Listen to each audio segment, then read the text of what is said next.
states. The Edenic state is when God has the world the way He wanted it to be, and then the primeval stage is when it fell away from that. The Edenic stage is about life. The primeval stage is about death, sin, and brokenness. That's really what it's about. Now, what's the difference between life and death, sin, and brokenness? When you say what to God, you receive life. Not, but your will leads to life. Right? John 10:10. I've come that you might have life and have it to the full. Theoretically, Christians are all about life. Like, if you look at Christians and they seem to be more about death, they're not really like, this is not what Jesus was about. Jesus was about what? Life. Celebrating life. If anyone says Christians are boring, Christians are whatever, they don't understand. Christians theoretically are all about life. Okay? Life is what we're about. Halloween night celebrates what? Death. Christians celebrate life. So whatever you do on Halloween night, make sure you don't celebrate death. We don't celebrate death. We celebrate life. I'm not saying we go in our house and lock all the doors and say, Halloween is the best day. No. We celebrate life every day of the year. And on Halloween night, whatever you do, celebrate life. Okay? And make sure you never celebrate the powers of darkness. We don't celebrate them. We don't celebrate death. We don't celebrate the powers of darkness. We celebrate light. Okay, so whatever that means. Go ahead. So if you were to go trick-or-treating, is that celebrating them? An interesting question, because you know what, interesting, in our neighborhood, some of the most life-giving things that happen in our whole neighborhood are Halloween night. We see neighbors we never see because they walk around. We see all these people, they come to our door, we hand them, they smile, they laugh. There's actually, that's life, isn't it?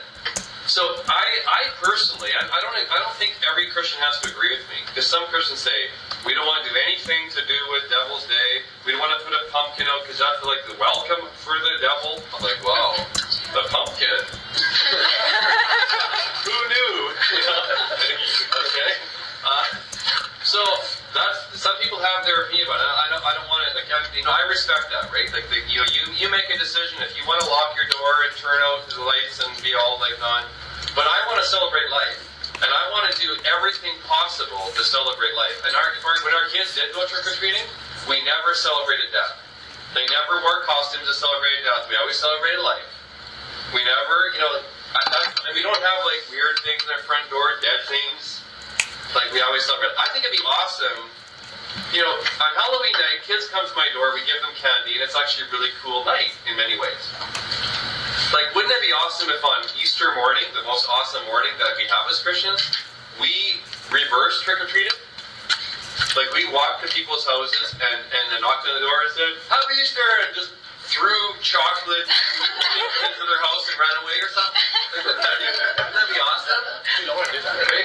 Like, thinking about like, which is the most incredible day of the year? Easter morning, right? And then maybe disguise yourself so they don't know or something. I don't know. So that was my comment. Like, I think we should celebrate life, right? Like, let's think about life. Every time you say yes to God and no to yourself, we celebrate life. We celebrate life. And Christians don't celebrate death.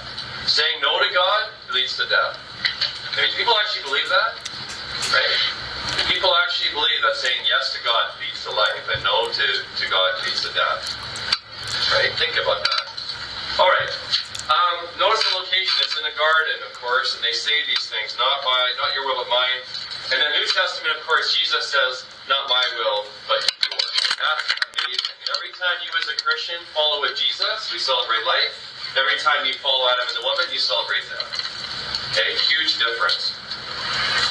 Death like darkness? Yeah, I don't mean death as in physical death. I mean death of relationships. Death of relationship with God. Death of relationship with the people. Death of relationship with yourself, with creation. That's what I mean by celebrating. Okay? Every time you reject, because God is all about what? God is 100% about life. When sin and evil are destroyed, you have God and you have life. What will not exist in heaven? Whatever heaven is, here or there, whatever. Death won't exist. Brokenness won't exist. None of those things exist. So, in other words, God by himself has no room for what? Death. Death is part of Satan's kingdom. If you want to say his kingdom. That's his synonymous with Satan is death. Brokenness. That's it. And Christians don't celebrate that. We are all about life. Okay? All about life. The murder of Abel, we discussed all of that, why his Cain's offering not accepted? Why does Cain get upset? Why does Cain not accept his brother? What do we learn about that? In the Old Testament world, your number one loyalty is to your family. The New Testament, your number one loyalty now becomes a bit interesting. Because now you're loyal to the family of God. Hugely, you're supposed to be. Now, I don't recommend neglecting your children and all this stuff. I'm not saying that. But it changes things.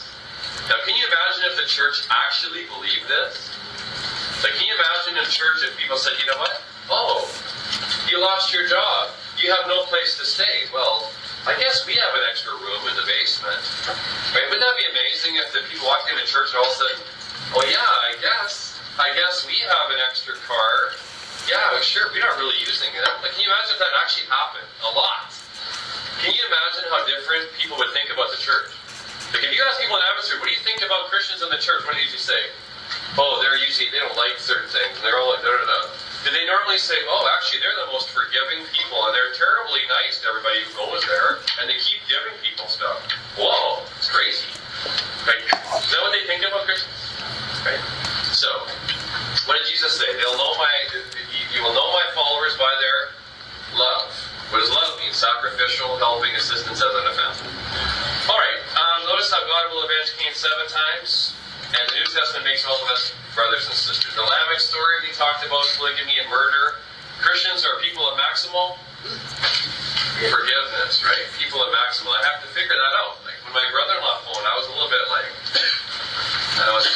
yeah, I got a bunch of excuses. And like, and I just had to be quiet. There was a group that used to sing Christian songs way back when I was in university. They were named Selman and Mulder, if you've heard of them. But they have this little thing where somebody came up to them after a concert and got mad at them. And then it says, we said, it has this little riff on the guitar.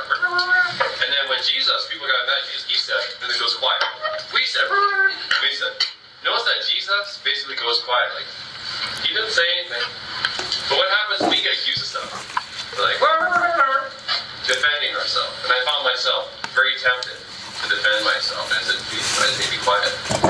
So, we are people of maximal forgiveness. There was violence on earth. We talked about this, right? Asking the questions of who's marrying whom and how is that all working. And what's the sound coming out of the ground? Seneca, which is the sound of brokenness and death and violence. Then we had the flood, which raised some questions, like 600-year-old Noah, his family, 8 people in all, plus all the animals in the ark. It rains for about a solar year. And it's basically destroying the sound of Seneca. The ground is getting peace. The ground is going to have peace now. No longer will the Seneca sound come out and say, justice needs to happen. No, now it's peace. What happens after it? Noah gets drunk. And what did we say about that? Brokenness and sin seem to continue even after the flood. The shalom model and the broken model. Anybody think about that at all? In my neighborhood, I used to come every Saturday morning and I'd just go for a little walk and I would notice right beside our mailbox, I would find stuff lying there. Like there'd be a bunch of beer bottles, and then or vodka bottles or something, and then there'd be little plastic bottles, like one from Safeway and a little bottle from some other place. And I was like, what is this? And I very carefully pick them up. And inside was actually, Tylenol. Tylenol with codeine, like 500 tablets, right? Another one, Tylenol with codeine, 500 tablets. What do you think they're doing outside on a Friday night, directly outside my house? People are drinking vodka, etc., and taking what? A bunch of pills. Which direction are they moving? Okay? They're not exactly moving toward the shalom one. Okay? They're moving where? Here to here. Are they going to hear the Holy Spirit speak in their life? I don't think so. But it's really sad to think. 500 Lincoln tablets twice. If you walk into, that's why they bought them at different stores. If you walk in a Safeway and they want to buy 2 bottles, 500 Tylenol with codeine, you think they're going to look at you a little bit like, wait, on a Friday night at 10 o'clock before they close? Right? And you've been at just a liquor store? Like, they might look at you a little surprised, right? So think about that. That is, in my opinion, moving in the wrong direction.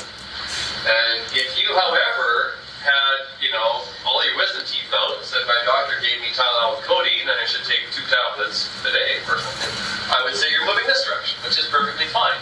You're moving from broken towards shalom. Alright, hope that makes sense. And someday, if you ever face young people, people ask you the question, this is one of the strongest arguments for pursuing, like avoiding these kind of things that lead you toward brokenness. Noah gets drunk, we've had this much, right?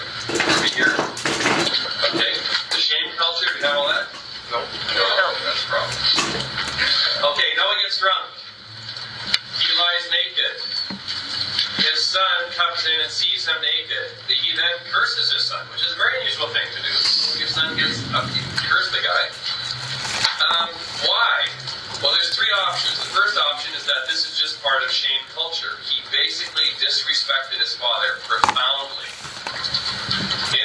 culture, it's really important that you do certain things and don't do certain things.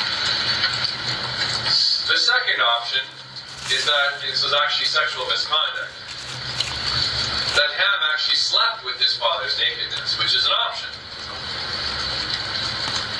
It wouldn't likely be Ham's mother. It was probably a different wife that Noah was married, that Noah had in the ark. But he slept with his father's nakedness as a way of showing that he's next in line.